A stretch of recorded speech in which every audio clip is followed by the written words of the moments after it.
ఈరోజు నేను చార్మినార్ బిజీ షాపింగ్కి వెళ్ళాను. అక్కడ షాదూద్ మిల్క్ అనేది తిన్నాను అనమాట. సో ఆ డీటెయిల్స్ మీతో చెప్పాలనుకుంటున్నా. హాయ్ అండి, నేను మీ Harsha. Welcome back to my channel Harsha's galaxy. ఎవరైనా నా ఛానల్ని ఫస్ట్ టైం చూస్తున్నట్లయితే కనుక ప్లీజ్ అండి సబ్స్క్రైబ్ చేసుకున్నాను, సపోర్ట్ చేయండి. ఇంకెందుకు ఆలస్యం, చూసేద్దామా మరి చార్మినార్లో బిజీగా రష్ అవర్స్ ఎలా ఉన్నాయో. ఇదైతే ఈవినింగ్ టైంలో అనమాట. అబ్బా, చార్మినార్ చూసారా ఎంత కలర్ఫుల్గా కనిపిస్తుందో, నీట్గా. సో ఇది నేను చిన్న క్లిప్పింగ్స్ అన్నీ యాడ్ చేశానండి. అక్కడ నేను చిన్న క్లిప్స్ తీసుకున్నాను, సేఫ్టీ పిన్స్, బ్యాంగిల్స్, అట్లాంటి చిన్నది అయితే తీసుకున్నాను అనమాట. మీకు తెలుసు కదా, పెళ్ళిళ్ళ సీజన్ వచ్చిందంటే చాలు చార్మినార్ ఫుల్ బిజీ ఉంటుంది. అంతేకాదు రంజాన్ టైంలో అయితే మీరు అడుగు పెట్టడానికి కూడా ఖాళీ ఉండదన్నమాట. అంటే ఇసుక వేస్తే రాలనంత జనం అనమాట.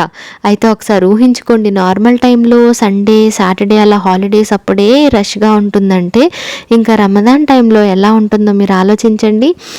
అందుకని ఏమన్నా షాపింగ్ ఉంది అనుకుంటే కనుక రంజాన్కి ముందే వెళ్ళి షాపింగ్ చేయడం బెటర్ అండి.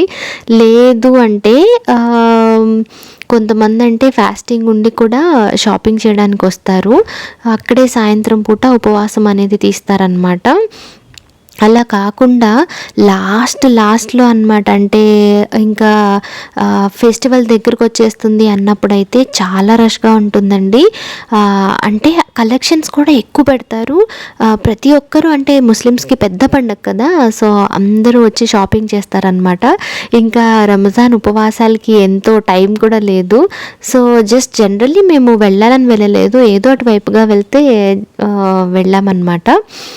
సో వెళ్ళే దారిలో నేను ఎప్పుడు ఇంత ప్రశాంతంగా ఉంది కదా, అదే రమదాన్ టైంలో చూడండి ఎంత రష్గా ఉంటుందో అనేది చూపించాలనుకున్నాను. నేనైతే ఇక్కడ చిన్న పర్స్లు, వ్యాలెట్లు వాటిని అడిగానండి. స్టార్టింగే 300 అన్నారు, కానీ భలే కలర్ఫుల్గా ఉన్నాయండి.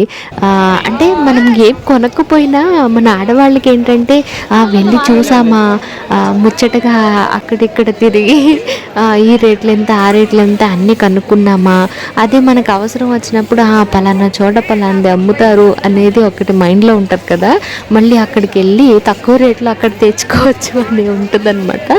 అది నాకు మాత్రమే ఉంటుందా, మిగతా వాళ్ళు కూడా అనుకుంటారు లేదనేది నాకు తెలియదు. కానీ ఒకవేళ నాలాంటి వాళ్ళు ఉంటే కంపల్సరీగా కామెంట్ అయితే చేయండి. సో ఇలానే చార్మినార్ దగ్గర మొత్తం బయట పెట్టేసి ఉందండి. ఇక్కడ దొరకందంటూ ఏది ఉండదన్నమాట. చిన్న వస్తువు నుంచి ఆఖరికి మీకు హోల్సేల్లో కిరాణా దుకాణాలు, పప్పులు, ఉప్పులు కూడా దొరుకుతాయి అన్నమాట. అది ఈ గల్లీ కాదు, పక్కన గల్లీ అనేది ఒకటి ఉంది. ఇంకా మీకు హోల్సేల్గా బుర్కాలు, ఇంకా వాటి మెటీరియల్స్, ఇంకా అదే కాదు చిన్నపిల్లలు వాడుకునే వాటి దగ్గర నుంచి పెద్దవాళ్ళ వరకు దొరకందంటూ ఏది ఉండదన్నమాట. సో పక్కనే అక్కడ ఒక చిన్న జ్యూస్ స్టాల్ అనేది ఉందండి. అక్కడికి వెళ్తే కనుక మీరు కంపల్సరీగా ఈ ఫ్రూట్ కస్టర్డ్స్ కానీ, షాదూద్ మిల్క్ కానీ ట్రై చేయండి. బ్లాక్బెర్రీస్, బ్లూబెర్రీస్తో భలే కలర్ఫుల్గా టేస్టీగా ఉంటుందండి. నాకైతే చాలా బాగా నచ్చింది. సో ఈసారి వెళ్ళినప్పుడు కంపల్సరీ ట్రై చేయండి. ఈ వీడియో నచ్చినట్లయితే కనుక ప్లీజ్ అండి లైక్ చేయండి, సబ్స్క్రైబ్ చేయడం మాత్రం అస్సలు మర్చిపోవద్దు.